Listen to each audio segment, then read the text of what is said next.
నాయకులు all India general secretary ARF general secretary పిలుపు మేరకు మరియు మన ప్రియతమ నాయకులు సిఎస్ శంకర్రావు గారు general secretary south central railway Mazdoor union పిలుపు మేరకు దేశవ్యాప్తంగా మనము ఈరోజు ధర్నా కార్యక్రమం నిర్వహించాలని పిలుపునివ్వడం జరిగింది 19 సెప్టెంబర్ 2026. అందులో భాగంగా మన బ్రాంచ్ గట్కేసర్ బ్రాంచ్ ఆధ్వర్యంలో పీడబ్ల్యూ ఆఫీస్ దగ్గర ధర్నా కార్యక్రమాన్ని నిర్వహిస్తూ ఉన్నాం. ఈ ధర్నా ఉద్దేశం ఏంటంటే, ఇప్పుడు 6 పే కమిషన్ ఒక 1 ఇయర్ ఉన్నప్పుడే శ్రీకృష్ణ కమిటీ వేసి అమలు చేయడం జరిగింది యూపీఏ ప్రభుత్వం, అప్పుడు కాంగ్రెస్ ప్రభుత్వం. 7th పే కమిషన్లో దాన్ని ఇట్లా కాలయాపన చేసిరు. ఏదో కార్మికులకు అనుకూలంగా కాకుండా కార్పొరేట్లకు అనుకూలంగా ఆ వేతన కమిషన్ ఏర్పాటు చేయడం జరిగింది. ఇప్పుడు 8వ వేతన కమిషన్ 10 సంవత్సరాలు అయిపోయింది. 10 సంవత్సరాలు అయిపోయినా కానీ కేంద్రంలో ఉన్నటువంటి బీజేపీ ప్రభుత్వము, ఎన్డీఏ ప్రభుత్వము, నరేంద్ర మోడీ నాయకత్వంలో ఇంతవరకు వేతన కమిషన్ ఏర్పాటు చేయలేదు. కానీ కార్పొరేట్లకేమో అనుకూలంగా అంబానీ, ఆదాని వేల మీద లెక్క పెట్టేటువంటి కార్పొరేట్లకు 12 లక్షల కోట్ల రాయితీలు కల్పించారు. కానీ మా వేతన కమిషన్ ఏర్పాటు చేయాలని జేఏసీగా ఢిల్లీలో శివగోపాల్ మిశ్రా మరియు కేంద్ర ప్రభుత్వ ఉద్యోగ జేఏసీ కేంద్ర ప్రభుత్వానికి మెమోరాండం ఇవ్వడం జరిగింది. కానీ ఆ మెమోరాండాన్ని పరిశీలించడం లేదు. కేంద్ర ప్రభుత్వం మొండిగా కమిటీ నియమించకుండా జాప్యం చేస్తూ ఉంది.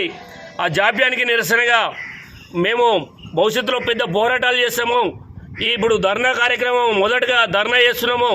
డెమాన్స్ట్రేషన్ చేసి మీరు కనుక అమలు చేయకపోతే పెద్ద ఎత్తున పోరాటానికి సిద్ధమవుతాము. ప్రభుత్వానికి ఒక హెచ్చరికలాగా ఈరోజు ధర్నా కార్యక్రమం నిర్వహించడం జరుగుతుంది.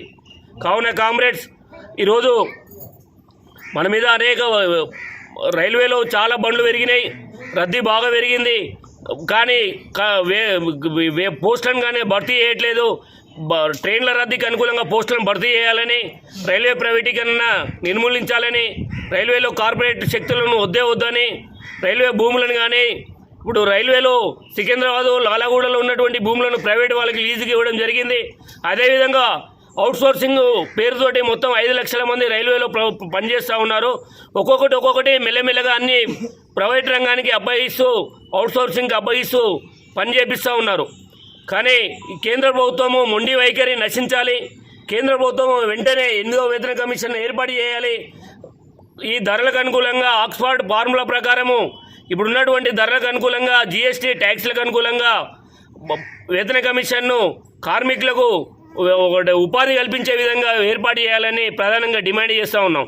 కావున రేపు భవిష్యత్తులో ఇదే వైఖరి అవలంబిస్తే కేంద్ర ప్రభుత్వము కమిటీని ఏర్పాటు చేయకపోతే పెద్ద ఎత్తున పోరాటం చేస్తామని తెలియజేస్తూ ఉన్నాం. South central railway Mazdoor union ఆధ్వర్యంలో మరియు ఆల్ ఇండియా రైల్వేమెన్ ఫెడరేషన్ ఆధ్వర్యంలో కేంద్ర ప్రభుత్వ ఉద్యోగులందరినీ అన్ని విభాగాలకు సంబంధించి డిఫెన్స్, ఎయిర్లైన్స్, అన్ని బిఎస్ఎన్ఎల్ అందరినీ కలుపుకొని జేఏసీగా పెద్ద ఎత్తున పోరాటాలు చేస్తామని పిలుపునిస్తూ తెలియజేస్తున్నాం కామ్రేడ్స్.